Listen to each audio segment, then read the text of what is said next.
thanks to Honorable MLC Sir Sri T.D. Janardhan Garu, who take the initiative to conduct this medical camp through Jayaprada Foundation.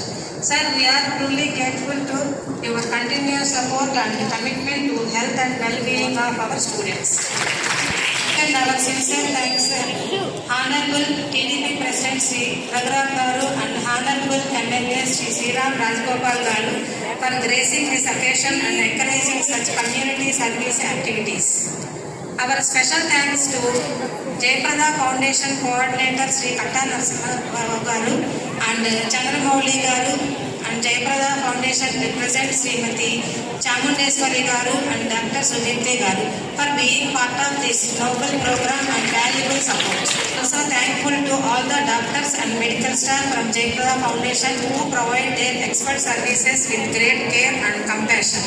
A heartfelt thanks to our principal madam, teaching and non-teaching staff and dear students for their coordination and cooperation make this event smooth and successful.